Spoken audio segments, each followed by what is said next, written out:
გემები გვინდა რომ ვიყიდოთ, მაგრამ არ გვაქვს ამ ხელა შესაძლებლობა ჭიჭირობით. ვალიკები კიდე აღარ გამოდის, მაინც და მაინც იმათ. რომელ მაღაზიაში ნახეთ, თუ ნახავ და ეღირება 200 მანათი, ან 300 მანათი, ამისა ნაისი. რაც ხარს ვიცი მე ის, მაგრამ რატო გჭირდება ეს? რაში დამჭირდა? მე საქანაზე სახლის წირო იმით ვიარო. ვალინგი დაიმით. სირცხვილი არის ამ ხელატობა და სირცხვილია ხალხი იხჩობა შიდაგაც მე რამე ნაყულა. ღამე გავლა არ შეიძლება.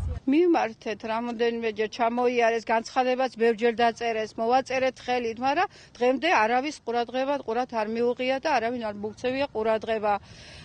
სიცხეში და წყალი დგას, ესეთი ის არის რომ ვერ გავდივართ, ვერ გამოვდივართ. რო გეიარო სოფელში არსად არ არის ამისანაგზა. რატო არა მაგალითად 10 ჯერ იყო ხალხი ჩამოსული აქ. გავაკეთებ სიძახიან, მაგრამ ვინ გააკეთებს? არავინ არის. ეფული ქეწევიდა აქ. ყველაფერია. აღარაფერი აღარ არის. რატო იმუშაო, გააკეთო ნეგზები, ყველაფერი კაცმაც ხეირიანად გეიაროს და გამოიაროს. მაგრამ არ არის ეს ცხოვრება.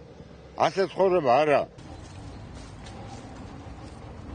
ვიყავი ნაციონალებთან მისული, ერთი სანამდი ალანია მუშაობდა, ვთხოვე იმას გრეიდერი, რომ მარტო უბორები, ეს დიდი ტბები რო დგას, ესენი გადამესწორებია.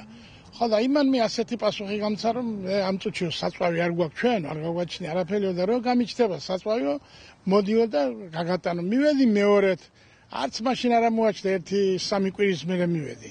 არც მაშინ არ ქონდა საწვავი და მე ის თვითონ ქეწევიდა აქედან მიატოვა ქორობა და როცა ბუცხრიკიძე მევიდა და კენჭს იყრიდა, მივაკითხე ერთხელ ვერ ნავხე თვითონ, მივაკითხე მეორედ ვერ შევხვდი იმ კაცს და შევხვდი მოადგილეს, მაგრამ გვარი არ მახსოვს იმ კაცს. იმან დაიწერა ჩემი გვარი, სახელი, შემპირდა, კი, ყველაფერი, მაგრამ არაფერი არ გამევიდა, არც იმიდან. იმასაც ასევე ვთხოვე. ოღონ 2 საათი გრეიდერი რომ გადავასწოროთ ეს წყალს რომ მივცეთ გზა. შეპირება კი იყო, მაგრამ როგორც ასეთი არაფერი არის. ამის გულობისთვის იმათმა მე გეიგეს, რომ ჩვენ ვითამ ოპოზიცია ყოფილვართ და გრეიდერი ქეგია რა გონია, აქეთ არ ხართ გამოული აღარავის. წინა ხელისუფლებამ მიგვატოვა ამ უბედურობაში ასე და იქნება ახალმა თავრობამ მაინც გვიჩვენოს და მეიხედოს ჩვენსკენ ოდნავ მაინც რომ შეხედეთ მდგომარეობას. ნავები არ ყავს უყურა ჯერ შეძენდა მზად ვართ უკვე რომ ვიყიდოთ და ვიაროთ ამ გზაში ჩვენი მით მაინც ტექნიკით მაინც. დამთავრდა მაგით.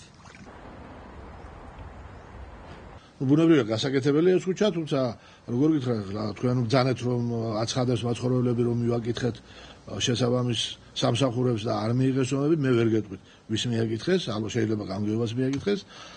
ეხლა თქვენი შემოსვლის შემდეგ მე უკვე ვესაუბრე თქვენთან ერთად ინფრასტრუქტურის წარმომადგენელს, გავლენ ადგილზე, ნახავენ რა შეიძლება გაკეთდეს, რა დაჯდება ამ ყველაფრის გაკეთება და გააჩნიათ თანხას თანხის საშუალება თუ გვექნა ბიუჯეტში, წლევანდელი ბიუჯეტი მხედველობაში, თუ გვექნა ბიუჯეტში ყველა შემთხვევაში გავაკეთებთ წლის ბოლომდე, რა თქმა უნდა ასფალტირებას არ გულისხმობ, იმიტომ რომ ასფალტს ვერანაირად ვერ გავაკეთებთ ახლა, არ არის ამის საშუალება და თუ კი ამის საშუალება ამ ბიუჯეტმა არ მოგცა, მომავალ წლის ბიუჯეტში აუცილებლად იქნება გათვალისწინებული და გაკეთდება და დაგმაყოფილდება მოსახლეობის მოთხოვნა.